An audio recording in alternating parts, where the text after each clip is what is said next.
I'm Elle Embers, and this is Cosmic Curiosities.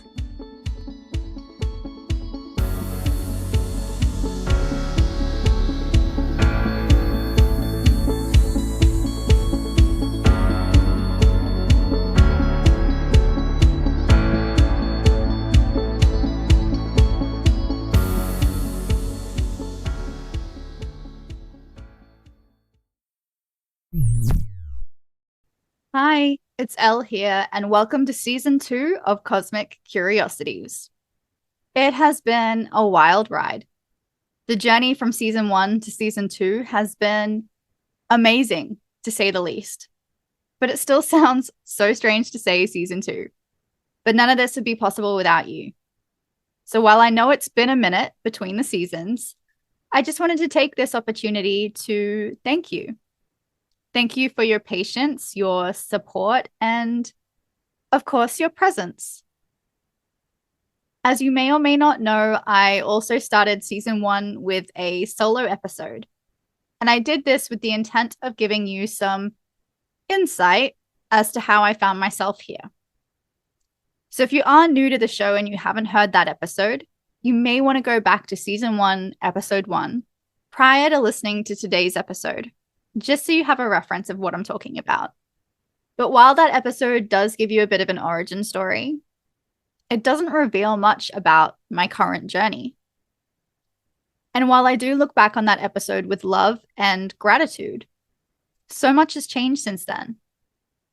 So I wanted to start Season 2 a little differently because, well, I'm a little different. I want to start today off almost like a bit of a journal entry or an audio diary, because I feel called to share more than just resources this season. I want to talk about growth. And to talk about growth, I have to talk about vulnerability, which is something that hasn't been easy for me. But I feel like it's something that I need to do. And I know that vulnerability seems to be a hot topic these days, but I've also noticed this unbalance between being vulnerable or guarded to completely oversharing and perhaps seeking some validation. I do believe there's a big difference between expressing vulnerability in a way that connects and has the intention of guiding and supporting others authentically by sharing the wisdom and the lessons that you've learned, opposed to unleashing unprocessed trauma, thoughts, and emotions onto others. And I'm not attacking anyone by any means, but I just want to acknowledge it. Because while I don't believe that posting a reel of yourself crying in the name of vulnerability really comes across as authentic, but I myself have been guarded. And while you will never see me crying in front of the camera, I do need to learn to express myself a little more openly. So I'm not really sure how this episode will play out, but it sounds a little cliche to start off with Dear Diary. So I'm just going to try and feel into this and let's see where we end up. So to start off, I am so proud of this podcast and how far it has come. But my goal isn't to look back on it in 5 or 10 years and think, wow, this is such a great podcast. Because if I did, there'd be no growth. I wouldn't have changed and my perspective will have remained the same. Now, don't get me wrong. When I look back, I want to know I did my best, but this podcast needs to evolve, just as I am. Because I know I'm not the same person that I was a year ago. Hell, I'm not the same person I was even 6 weeks ago.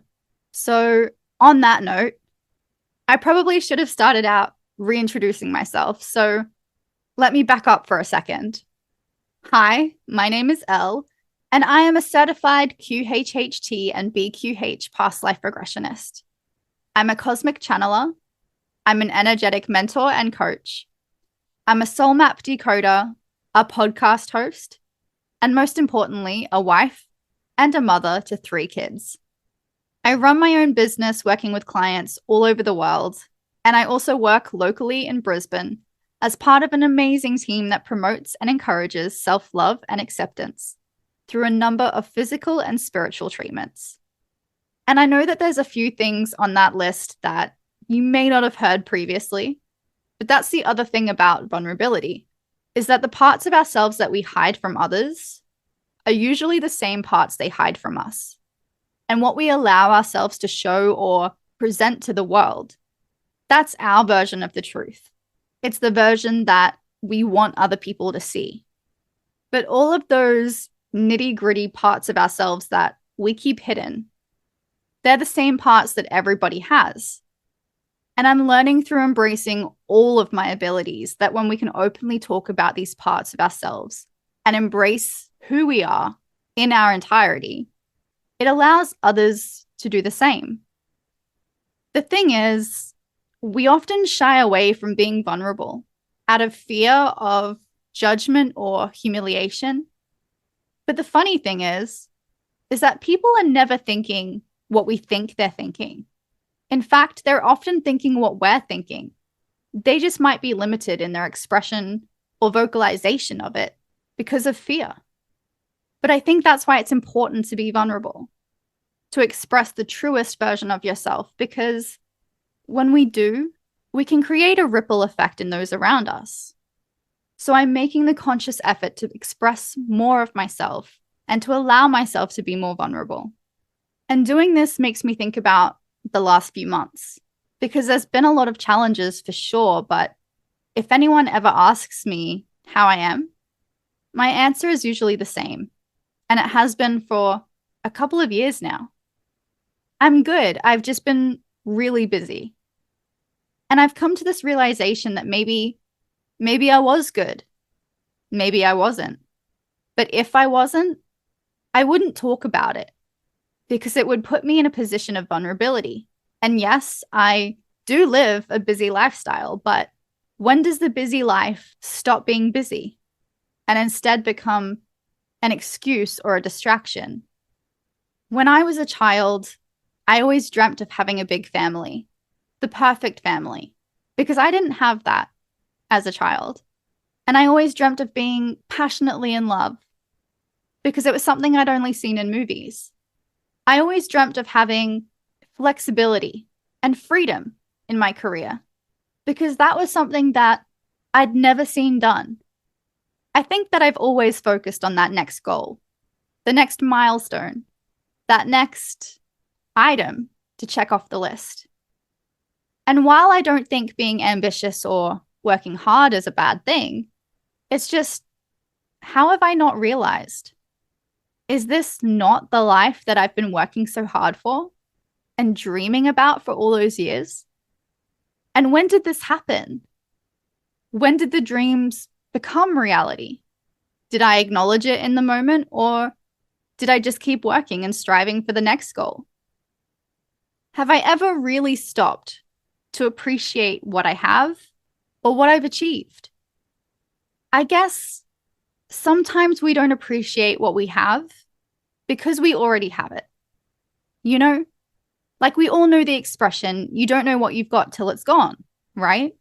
So maybe sometimes we don't know where we're going because we're already there. And if that's the case, I guess the difficulty comes in staying there. Because if we can count on anything, it's that change is inevitable. Everything changes. And to survive, we must learn to adapt. But that's not always an easy task. And sometimes adaptability comes more naturally to some than others. But I suppose that too is a part of growth. Learning to slow down, learning to adapt. And vulnerability is something that I am learning to adapt to. Because for a long time, I'd been limited by fear. But a friend recently told me, no amount of anxiety can change the future, just like no amount of regret can change the past. And that really hit home for me. If I was to look back on the year that was 2022, I'd have to say it was the biggest year of growth for me so far, both personally and professionally. But that's not to say that it's not hard or that I'm not still growing. So if you've come here for answers, I'm afraid I'm gonna have to disappoint you. I don't have all the answers. I only have my experience, and my experience up until this point. But in my experience, sharing your truth, and really your truth, it involves vulnerability. It's unavoidable. It just does. Growth involves vulnerability.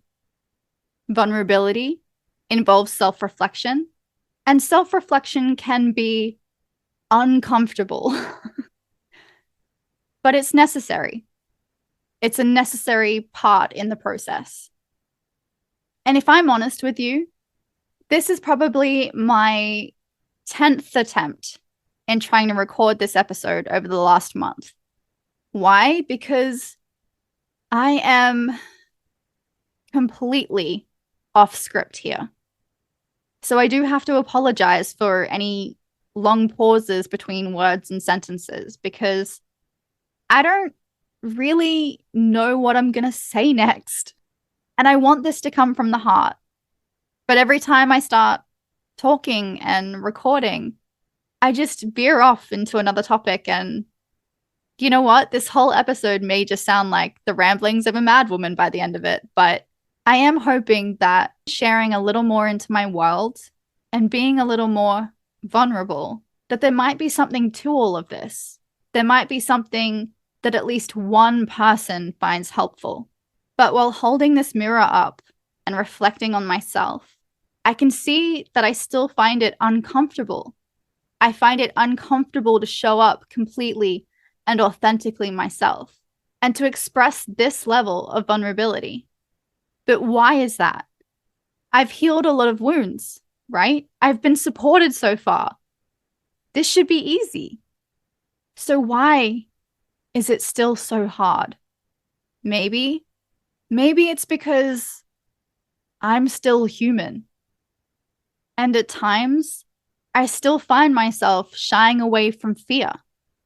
The fear of judgment, the fear of rejection, the fear of abandonment.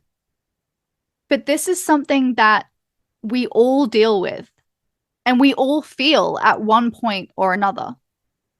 So why do we pretend that we don't? Healing isn't linear. Sometimes we have to take 2 steps forward, only to take 4 steps back. But we've become so focused on the destination that we have completely forgotten about the journey. And it's the journey that makes us. Think of The Wizard of Oz, for example. Dorothy's house, it didn't just leave Kansas to end up landing on the steps of the Emerald City. If it did, the movie would be about, 10 minutes long and not worth watching. She had to follow the yellow brick road. She had to make some friends, learn some lessons, and discover that she had the power all along. And when she got back to Kansas, things were different. She was different because of that journey. And while to some, my journey may have seemed quick, like I just tapped my ruby slippers together and here I was. But for me, there's been a whole movie worth of lessons. It's just, maybe it wasn't a movie that premiered in theaters. Maybe it was more of the straight to VHS kind. And I think that's why so many people ask me about it. They ask me about different scenes, different trials and tribulations. You know, did you escape the flying monkeys? Did you kill the witch? And no, I didn't kill the witch. But I have learnt a lot about her. And now I actually appreciate her. And if we're sticking with this analogy, let's look at the characters. Dorothy. She found herself lost, alone and away from home, and just trying to make it back. But if you look at the witch, well, To her, Dorothy came out of nowhere. She killed her sister and stole her shoes. Like, she has every right to be pissed off. Now, these are two different characters with two different perspectives, but each is their truth. And this kind of reminds me of that internal war that we often have with ourselves. You know the one. Your conscious mind, your subconscious mind, both arguing with each other, but both make a really good point. For example, Dorothy thinks she's in danger. The witch thinks Dorothy is the danger. These are the two voices in our mind. One saying we've got to express our feelings and our emotions before they eat us alive, and the other saying, no, don't do it. They'll hate you for it. Two different perspectives, but both are operating from fear. And fear is something that I don't think we ever stop working on. But that's okay. Fear doesn't always have to be a bad thing. Sometimes fear can be misinterpreted. Maybe in some cases, it's just excitement. I've recently had a big increase in my spiritual abilities. And yeah, it has been really scary. But if my past is anything, it's a record of how I've gotten through this before. I've been through fear before. And every single time, I've come out the other side.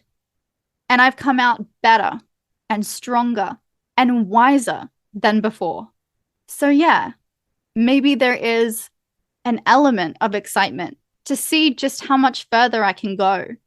But I think that it's okay to not just want to jump headfirst into the lake of fear either.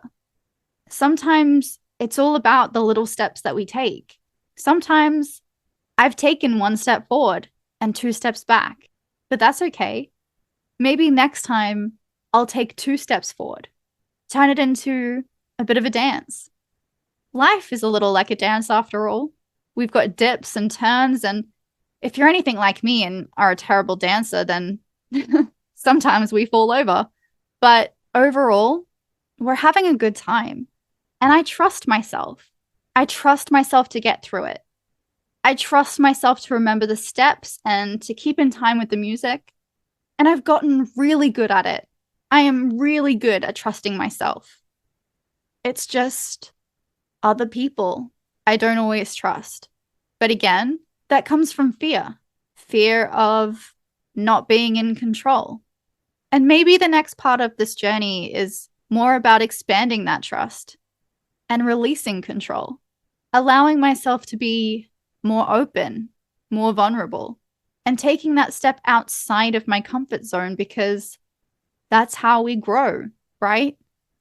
And if growth is a part of life, if growth is the aim of life, and growth involves vulnerability, and vulnerability involves fear, how do we move past the fear, right? Like, there is always a new level of it to overcome. Well, if I've learned anything over the last couple of years, it's that we're not alone. And initially, that was the whole point of this podcast, was to offer support, resources, and to share experiences that show us we're not alone. And this kind of goes back to what I was saying earlier about people not thinking what you think they're thinking. They're probably thinking what you're thinking, which is they're scared too. The truth is, nobody has this figured out. Not me, not you, not our parents or friends, or even that meditation guru on Instagram.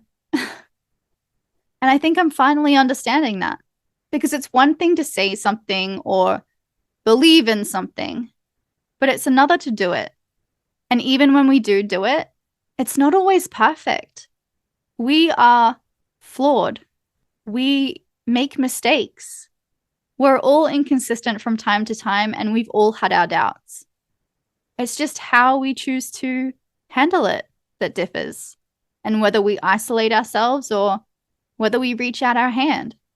So if you think of this, if we're all wandering through a dark forest, looking for ourselves and looking for a way out of the darkness, then we're not alone. It's just dark. And in the darkness, we can't see everyone fumbling around us doing the same thing that we are. But all it takes is to reach out and see who holds our hand. And if we find someone, maybe we can help each other, compare notes. Like, hey, I tried that way, couldn't get out. What have you tried? Which direction did you come from? And if we can work together, you know what? Maybe we don't end up finding our way out, but we do find more people who find other people, and we can come together, create a light in the darkness to help each other find ourselves. Or maybe we do find our way out, but when we get out, we're not alone. We did it together and we helped each other find ourselves, and we've come out of the woods so much better off than when we went in. I guess where I'm going with all this is that none of us know what the hell we are doing. Even if we appear to have it all figured out, we're all just growing through our own experiences, and we don't have to do that alone. Yeah, I have grown a lot. A lot has changed, but I'm still growing. I'm still learning, and I know you are too. And just because I am a little further than I was a year ago or 6 months ago doesn't mean I have it any more figured out than you. So instead of presenting a masked version of ourselves to the world and calling it our truth, let's be real. Let's be vulnerable for a second. It might be scary, but it might be exciting. But I'm here with you, so let's do it together. Hi, my name is Elle, and I am a human being, and I'm doing the best that I possibly can. I am a type 1 diabetic, among other autoimmune issues, and I've really struggled with that. And I've purposely neglected it at times due to being bitter about having it. But over the last couple of years, I've taken steps to better care for my physical health, and I'm starting insulin pump therapy, which will greatly stabilize my health, but it's a huge change. It's been scary. Sometimes I am inconsistent with my self-care practices. Sometimes I make mistakes. My channeling abilities have increased significantly in a short period of time, and a lot of weird things have been happening. Things that even if I tried to tell you, you probably wouldn't believe me. And I still get scared. I still get emotional. Sometimes I react instead of respond. Sometimes I doubt myself and I think I'm crazy. But that's okay, because I'm still growing. I'm still learning, and I have come a long way from where I once was. But I'm still learning to have compassion for myself in each moment, in each lesson, and I'm learning to appreciate the hard times, because if it wasn't for them, I wouldn't even know what the good times are. And it's all about the journey. It's the journey that makes us, right? So if you're still here, thank you for listening. Thank you for letting me vent and express more of myself and allowing me to grow in this space. I've tried to keep this short and sweet, but I hope that some of what I've actually said makes sense this time and might even be helpful. If it is, let me know. It has been a long journey, some of which I will share more of this season, as I'm aiming to be more open. But some of this season was recorded back in mid to late 2022, so I'm sure there'll be even more growth that takes place along the way. Some of my perspectives and thoughts have changed even since then, but I'm so thankful to be sharing this journey with you. And I'm thankful to have my amazing support network of family, friends, colleagues, and mentors. And of course, my guests, who have definitely come to the party this season. We have got a lot of interesting content coming up for you, so I'm excited to share it. Episode 2, which is kind of episode 1, but anyway, it's available now. And I am joined by the amazing Kathy, who is a shaman, naturopath, and kinesiologist. I hope I got that right. Don't worry, it took me a long time to get that right in the episode, so I'm sure you'll see. But this was a truly amazing episode. And it's one of my favorites because we cover so much value and offer different perspectives that both of us have since grown from. So I look forward to sharing that with you. It has been my absolute pleasure to be your Earthside spirit guide. But if you're ready to, let's keep moving forward. Let's keep growing together. As always, you know where to find me. But in case you need a reminder, you can find me on Instagram at elle.embers. And if you'd like to know more about how we can work together in past life regression, channeling, or coaching, you can visit my website, elleembers.com. But this is where I will love you and leave you to begin on our next journey. I'll see you soon.